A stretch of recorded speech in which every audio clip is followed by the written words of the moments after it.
Butch Cassidy sat on the last step of the stairs that led up to the payroll office. He stared down at his boots. They were in desperate need of a good shine. Across the street, a whistle blew as the train pulled into the station. The paymaster and his clerk tromped down the stairs and squeezed past Butch. They entered the station, and a few minutes later, they walked back with 2 sacks and a large satchel. As Butch sat on the bottom step, he looked like a miner who worked for the Pleasant Valley Coal Company. His dingy overalls were the classic uniform.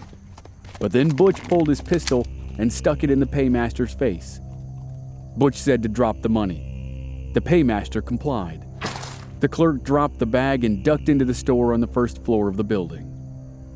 Elsie Lay was handling the horses when he saw a heavy-set man come out of the store to see what was happening. Still holding the reins, Elsie stepped onto the porch and calmly put a gun against the man's ribs. Without a peep, the man stepped back through the door. Butch grabbed the sacks from the paymaster and the clerk and threw them to his partner. Then he tried to get on his horse. She took off in a fright down the street, leaving him cradling the satchel. Elsie was somehow able to capture the terrified horse. Still carrying the heavy satchel, Butch finally climbed into the saddle. The storekeeper appeared on the porch with a shotgun. Before he could get off both barrels, Butch and Elsie galloped out of town in a cloud of dust.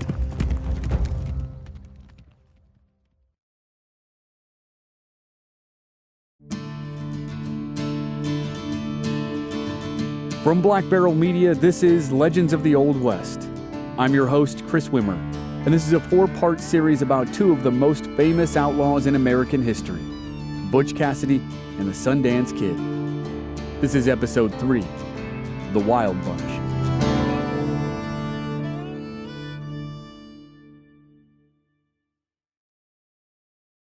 The Wyoming State Penitentiary was a formidable-looking building just west of the town of Laramie. Beyond its sandstone walls stood a 12-foot-high wooden fence. Beyond that was the open range. The tower guards could see anyone coming or going for miles. Butch didn't try to escape. He knew better than to tempt fate. Butch was inside for 2 years, and he swore to make the best of his time. He was sentenced to hard labor and spent his days cleaning out the barns and pens where the prison's livestock was held. As a fit young man, he probably helped build part of the stockade and a couple watchtowers. He hoped for a parole or pardon, so he kept his head down and stayed out of trouble.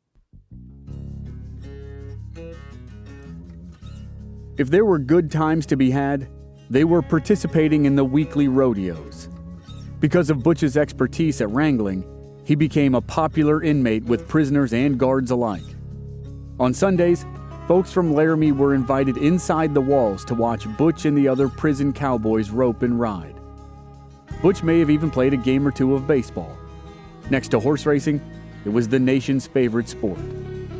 Outside the prison walls, an international crisis raged. It was later called the Great Panic of 1893. The value of silver dropped as more and more of the ore was mined. The failure of several railroads and a company that manufactured rope caused a panic in the stock market. Banks called in loans, and when people rushed to withdraw money, the American economy collapsed. In the West, ranches, railroads, and mines went bankrupt. But in prison, Butch was sheltered from the financial troubles of the outside world. And by the time he was released in January 1896, the American economy was on the mend. Prisoners with good behavior rarely served the full term, and Butch was a model prisoner. When he learned he might get out early, he sent a letter to the governor petitioning for a pardon. The governor was initially hesitant. He was friends with the cattle barons who drove the Johnson County War.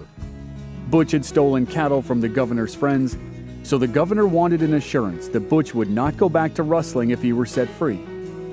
Butch thought about it and then gave an honest answer. He couldn't do it. If he assured the governor that he wouldn't go back to rustling, he'd only end up breaking his word. But he made the governor a counteroffer. If the governor gave him a pardon, Butch wouldn't rob or steal anything in Wyoming. The governor was impressed with Butch's honesty and forthrightness, and he signed the pardon. On January 19, 1896, Butch Cassidy walked out of prison and never returned. He went straight back to Brown's Hole in Colorado and back to his outlaw friends.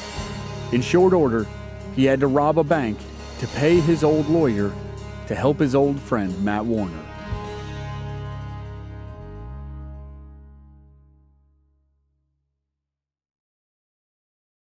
Butch had robbed his first bank 7 years earlier, in 1889.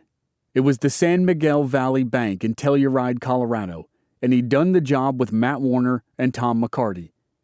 Now recently, Matt had taken a job scaring would-be miners in northeastern Utah, not far from the Colorado border. He was supposed to drive them out of the area before they staked their claims. But one night, he and his partner got into a scrape. They'd been told to scare off a couple guys who were asleep in a tent. Matt and his partner approached the tent and fired in its direction, but the shots didn't force the miners to run. The miners grabbed their guns and fired back. During a brief shootout, Matt and his partner killed the two miners. To make matters worse, Matt knew the two guys. It was his job to scare them off, but he had no intention of killing them. The whole thing just went bad. Matt and his partner were thrown in jail in the closest town to the shootout. But because of the threat of vigilantes, they were transferred to Ogden, Utah, where the trial would be held. When Butch got wind that his old friend was in need of a good lawyer, he called Douglas Preston. Preston was the man who had unsuccessfully defended him against the charge of stealing a $5 horse, which had landed Butch in prison. The trouble was, Matt Warner was broke and couldn't pay for the lawyer's services. Butch gathered his wild bunch and said it didn't matter. Matt was a friend. They'd rob a bank to pay for the lawyer's services. Butch had promised not to do any thieving in Wyoming, so he chose Montpelier, Idaho, 15 miles west of the border. Butch, his new friend Elsie Lay, and a cowboy named Bob Meeks rode north from Brown's Hole to Montpelier and went to work at a nearby ranch. As soon as they were familiar with the town's bank and the lay of the land, they quit their jobs. The ranch owner thought they were the best cowboys who'd worked for her in quite some time. She did wonder why they always carried guns, but when she saw them in town the afternoon of August 13, 1896, she would not have imagined they were there to rob the bank. The bandits tied up to the hitching post outside the bank. Bob Meeks stayed with the horses as Butch and Elsie stepped through the door with their pistols drawn. Inside, Butch lined up the customers and tellers along the wall, and Elsie stuffed bills and coins into a sack. He pulled more money out of the vault and stuffed the sack until it was bulging. Before leaving the bank, Elsie casually lifted a Winchester rifle off the wall. As he and Butch walked outside, Butch told the folks not to move for at least 10 minutes or there would be severe repercussions. Elsie and Butch loaded up, and the three bank robbers rode out of town. At Montpelier Pass, they changed to fresh horses. The posse had no chance of catching them. A lone sheriff and his deputy continued on. It was told that gunfire was heard throughout the canyons that wound back to Brown's Hole. The local newspaper reported the deaths of the sheriff and his deputy on a Sunday. On Monday morning, they showed back up in town, worn out and empty-handed, but alive and well. Butch now had the money to pay Matt Warner's legal expenses, but Matt's experience in court would be no better than that of his friend.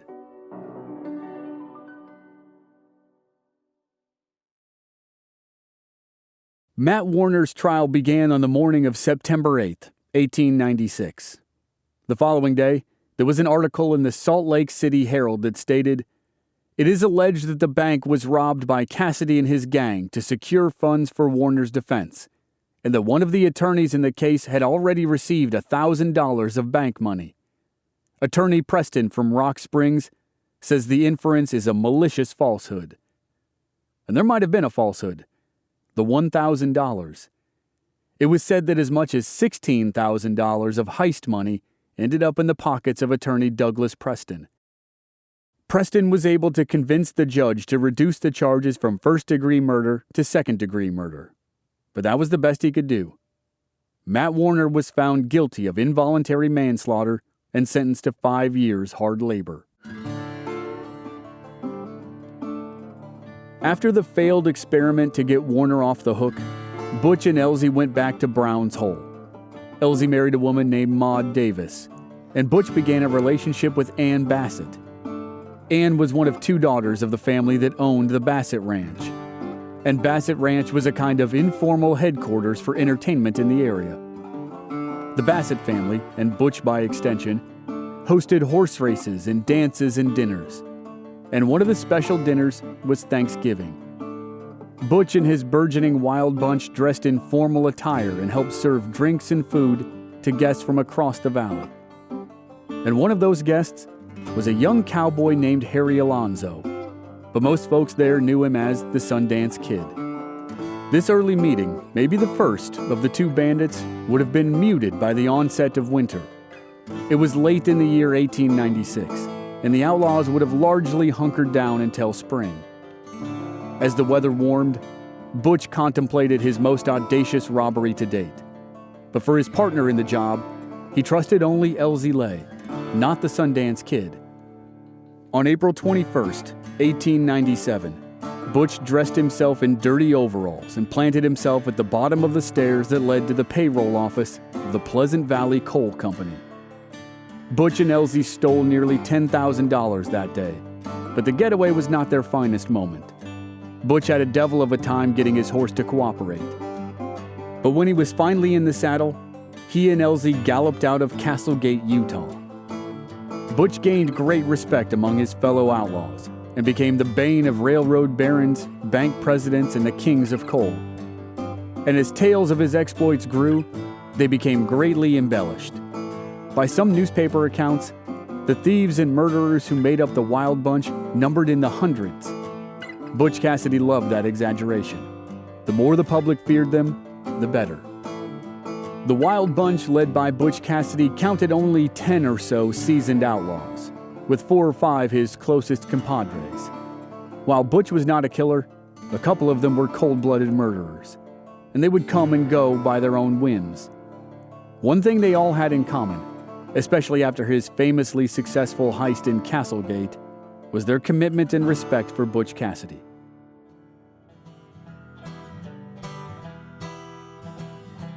It was said that Harvey Logan, alias Kid Curry, had killed at least 15 men. He generally treated people with respect, but if he was crossed, he was a deadly shot. But he didn't kill anyone during robberies with the Wild Bunch. Butch wouldn't stand for it. George Curry, alias Flat Nose Curry, was said to have had a nose that was so flat, his eyelids stood farthest out from his face. He was a brutal man from Canada who ran with Logan for years. He killed 10 lawmen before he was finally brought down. William News Carver was from Texas and was a former member of Blackjack Ketchum's gang. His nickname came from his love of seeing his name in newspaper articles. Ben the Tall Texan Kilpatrick was the ladies' man of the bunch. And Elsie Lay, when he wasn't in jail, was part of the gang and a true friend to Butch Cassidy. Then there was the Sundance Kid. Though each previous robbery he had been involved in was a failure, he was accepted into the gang. He brought a calm strength. He was probably the best shot of all of them, but refused to use his gun unless it was absolutely necessary. Butch was more outgoing than Sundance, but they both loved a good drink and a good laugh. They were well-read. They shared childhoods of hard work and discipline. Most important, they both hated violence. So it didn't take long before Sundance became one of Butch's trusted friends and chief partner in crime.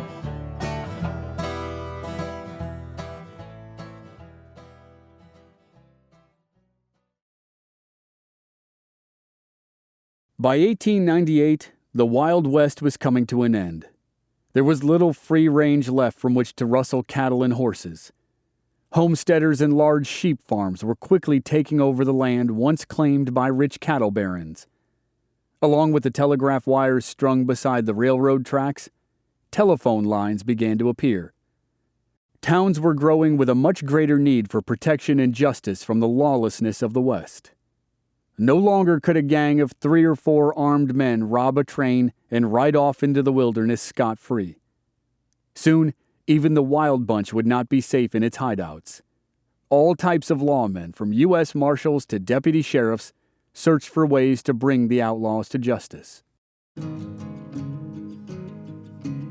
Early in the year, the governors of Colorado, Utah, and Wyoming secretly decided to send posses of armed men into Robber's Roost, the Hole in the Wall, and especially Brown's Hole. They wanted to flush out the thieves once and for all. Butch and Sundance must have gotten wind of the governor's plans and stayed out of sight during the winter. But throughout the West, bank robberies and train robberies continued, and newspapers blamed them all on the Wild Bunch. Then, on February 15th, everything changed in America. The USS Maine, a battleship anchored in the harbor off Havana, Cuba, exploded and sank. The ship was said to have been sent to protect the Cubans who had declared their independence from Spain.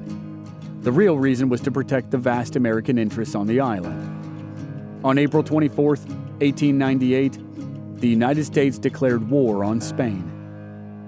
The Cheyenne Sun-Ledger newspaper strongly urged cowboys to volunteer. Butch, Sundance, and Elsie Lay, among other members of the Wild Bunch, proudly declared their commitment to their country. They held serious discussions about running off to fight the Spanish. Some members of the Wild Bunch did join the fight. Butch seemed to genuinely consider enlisting. He hoped his efforts might earn him a pardon from the governors who had banded together to bring him down. Then he realized he'd be enlisting with many of the sheriffs and deputies who were trying to arrest him, and he changed his mind. He did offer his services as a guard for valuable railroad shipments, but there were no takers. Even though many lawmen rushed off to war, the heat on Butch and Sundance did not decrease. Governors and railroad barons continued to hire professional posses to track down the outlaws.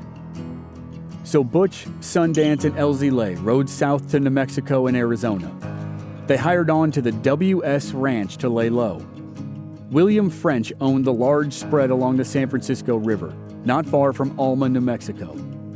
He liked his new ranch hands and didn't ask questions about their histories or their comings and goings.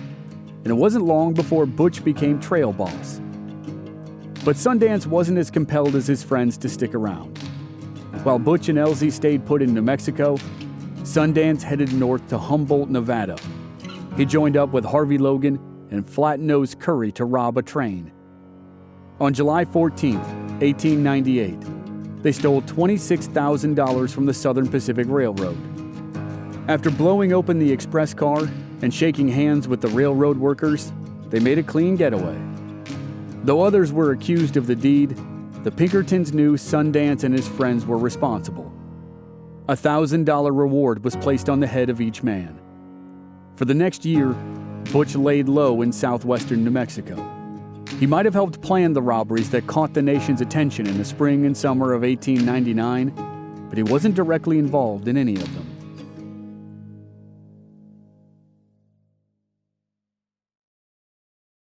A little after 2 o'clock in the morning on June 2nd, 1899, 2 outlaws stood at one end of a railroad bridge near Wilcox, Wyoming. They held swinging lanterns that caused the oncoming train to screech to a halt. The 2 robbers hurried onto the train, and one of them put a gun to the head of the engineer. They told him to drive the train over the bridge and then stop. The engineer did as instructed. The train barely made it across the bridge before an explosion crippled the wooden structure behind it. The bridge had been rigged with dynamite. The bandits forced the train crew to disconnect the express cars from the passenger cars. Then they made the engineer haul the express cars a mile or 2 up the tracks and stop again.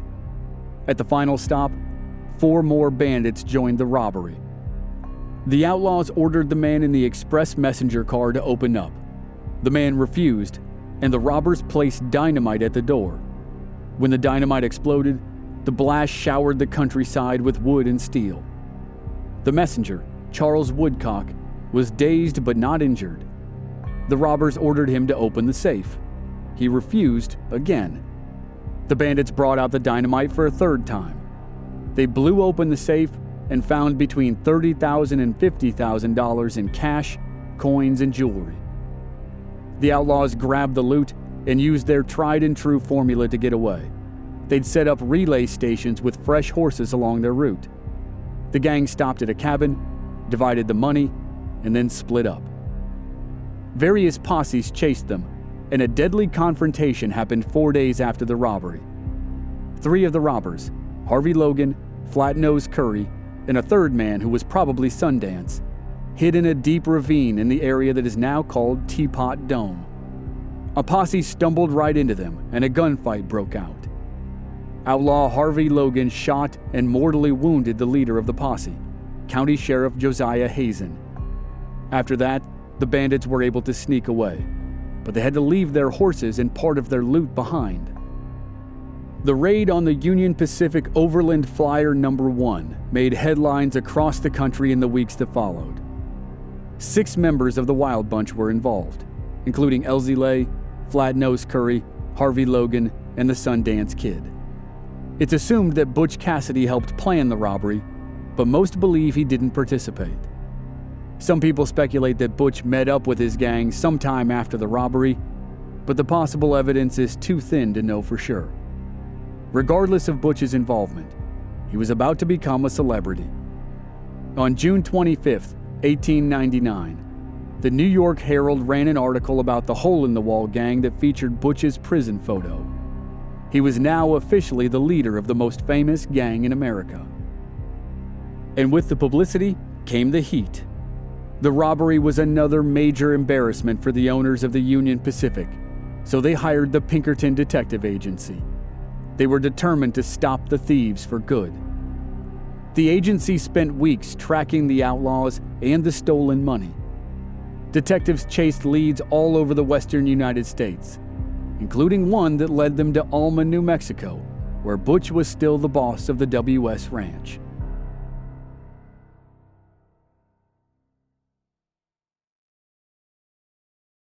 Just 2 weeks after the Union Pacific robbery in Wyoming, 3 members of the Wild Bunch hit a train in the northeast corner of New Mexico. On July 11, 1899, Elsie Lay, Harvey Logan, and News Carver held up a Colorado and Southern train near Folsom. They stole an unknown amount of money, but the getaway had more serious consequences than the robbery. During their escape, they got into a blazing shootout with a posse, and Elsie Lay killed a local sheriff. Lay was wounded in the process and captured by the posse. 3 months later, in October 1899, he was put on trial for murder. He was convicted and sentenced to life in prison. And right about the time he began his sentence, a Pinkerton arrived at the WS Ranch in southern New Mexico, looking for Butch Cassidy. Detective Frank Murray showed a photo to William French, the owner of the WS Ranch. Mr. French stared at the picture. It looked exactly like his favorite trail boss. When French found out that his trusted foreman was actually the notorious outlaw Butch Cassidy, French was stunned. And then a more frightening thought probably occurred to him. It was possible that his ranch had been taken over by outlaws. Some of Butch's friends had worked at the ranch off and on over the past year. It was certainly possible they were part of the gang. Later, French confronted Butch. Butch didn't deny his true identity, but he told his boss not to worry. The night before, Butch had actually met Detective Murray in a saloon in town and saved his life. Butch stopped his outlaw friends from killing the Pinkerton. Butch probably realized that now, wherever he went, the Pinkertons would be on his trail. So he left the WS Ranch and rode to Salt Lake City. He convinced a friend, a former sheriff, to help him secure a pardon from the Utah governor. To their surprise, the governor considered the request, but ultimately refused it. Then a friend came up with another idea. The friend contacted Union Pacific officials and told them that if Butch gave up his outlaw ways, he would work for them. After all, no one knew how to stop a train robbery better than Butch Cassidy. The officials agreed to the meeting. Butch's old lawyer friend Douglas Preston was supposed to bring the railroad officials to Lost Soldier Pass. Butch waited at the pass for hours. When he couldn't sit around any longer, he wrote an angry letter that said, "Damn you, Preston, you have double-crossed me. I waited all day, but you didn't show up. Tell the UP to go to hell, and you can go with them." He placed the letter under a rock and rode away. Butch had no idea that Preston was trying to hold up his end of the deal. He and the officials had been delayed by a terrible rainstorm. No more deals were made, and Butch's hopes of going straight were shattered.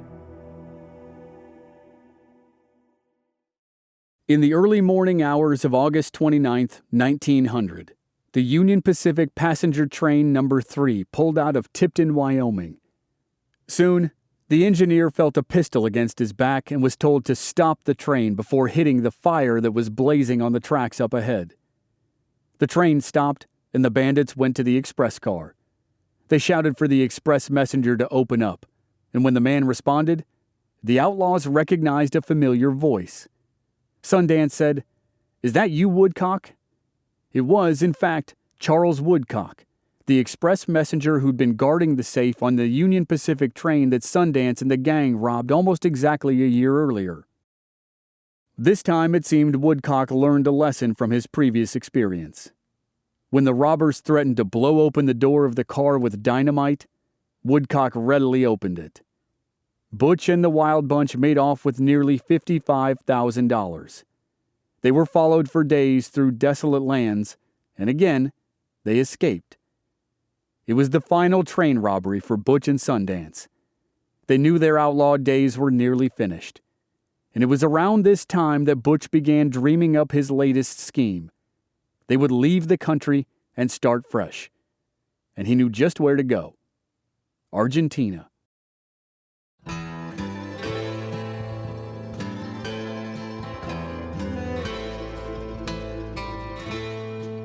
Next time on Legends of the Old West, 5 members of the Wild Bunch sit for a famous photo. Butch and Sundance begin new lives in South America, and one by one, the outlaw lifestyle finally catches up to each member of the gang. The end of the saga of Butch Cassidy and the Sundance Kid is next week on Legends of the Old West.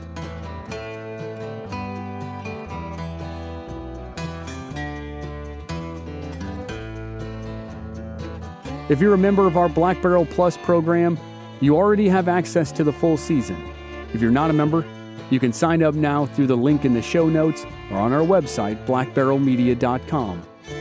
Members receive access to each new season in its entirety 1 week before the season begins for the general public. And members receive exclusive bonus episodes.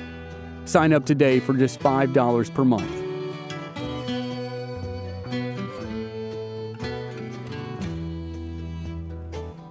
This season was researched and written by Mark C. Jackson, the award-winning author of An Eye for an Eye and The Great Texas Dance from the series The Tales of Zebediah Creed.